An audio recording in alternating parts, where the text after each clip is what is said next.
दोस्तों, आज हमारे रक्षा मंत्रालय ने हमारी नौसेना की डिफेंस सिस्टमों की जरूरत को देखते हुए हमारी नौसेना के लिए MRSAM यानी कि medium range surface to air missile system का एक बड़ा कॉन्ट्रैक्ट हमारी भारत डायनेमिक्स लिमिटेड के साथ साइन किया है। इस कॉन्ट्रैक्ट की कीमत 2960 करोड़ रुपए होने वाली है। इस कॉन्ट्रैक्ट के तहत हमारी नौसेना के जंगी जहाजों में लगाने के लिए medium range surface to air missile system को खरीदा जाएगा। इस समय हमारी नौसेना की तरफ से प्लानिंग ये की गई है कि जल्द ही हम अपने सभी जंगी जहाजों के ऊपर इस MRSAM डिफेंस सिस्टम को लगा देंगे। और जो ये भारत डायनेमिक्स लिमिटेड को ऑर्डर दिया गया है, इस ऑर्डर के तहत जिन medium range surface to air मिसाइलों को बनाया जाएगा, इन मिसाइलों के अंदर ज्यादा से ज्यादा स्वदेशी कंपोनेंट का इस्तेमाल किया जाएगा। जो ये MRSAM डिफेंस सिस्टम है, इसको हमने इजराइल के साथ मिलकर बनाया है। हमारे इस MRSAM डिफेंस सिस्टम की खास बात यह है कि इस डिफेंस सिस्टम की मदद से हम दुश्मन देश की मिसाइल, फाइटर जेट, हेलीकॉप्टर को 70 किलोमीटर की रेंज में काफी आसानी से मारकर गिरा सकते हैं। इस समय हमारी वायुसेना, हमारी थल सेना और हमारी नौसेना, ये तीनों ही सेनाएं MRSAM डिफेंस सिस्टम के अलग अलग वर्जन का इस्तेमाल अपने बेड़े में करती हैं।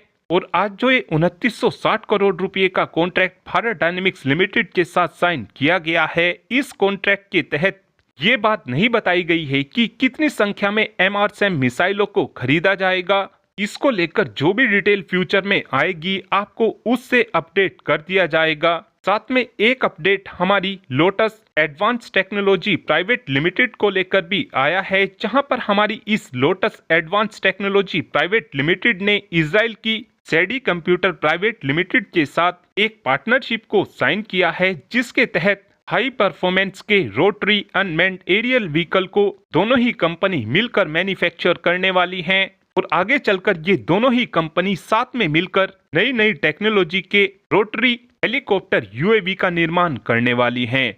जो ये इजराइल की कंपनी है, ये पहले भी दो काफी ज्यादा शानदार हेलीकॉप्टर UAV को बनाकर तैयार कर चुकी है, जिसमें से पहले का नाम तो ब्लैक ईगल रखा गया है और दूसरे का नाम गोल्डन ईगल रखा गया है। और इस समय उम्मीद इस बात की जा रही है कि फ्यूचर में ये दोनों ही UAV हमारी सेनाओं के पास भी हमको देखने को मिलेंगे। साथ में एक अपडेट हमारी ब्रह्मोस मिसाइल को लेकर भी आया है। आप सब ये बात जानते हो कि इस समय चाइना भारत के किसी हथियार से सबसे ज्यादा डरता है तो उस हथियार का नाम ब्रह्मोस मिसाइल है। अभी तक चाइना ब्रह्मोस मिसाइल का तोड़ निकालने के लिए बिलियंस ऑफ डॉलर पानी में बहा चुका है, लेकिन आज तक भी चाइना ब्रह्मोस मिसाइल का कोई भी तोड़ नहीं निकाल पाया है। परसों ही हमने आपको बताया था कि भारत ने साल्वो मोड में अपनी 2 ब्रह्मोस मिसाइलों का एक साथ परीक्षण किया था, लेकिन अब खबर निकलकर ये सामने आई है कि भारत की तरफ से एक बार फिर से अपनी ब्रह्मोस मिसाइल का परीक्षण किया गया है। और इस बार भारत ने जिस ब्रह्मोस मिसाइल का परीक्षण किया है, वो कोई नॉर्मल ब्रह्मोस मिसाइल नहीं थी, बल्कि इस बार भारत की तरफ से अपनी ब्रह्मोस मिसाइल के ER वर्जन का परीक्षण किया गया है।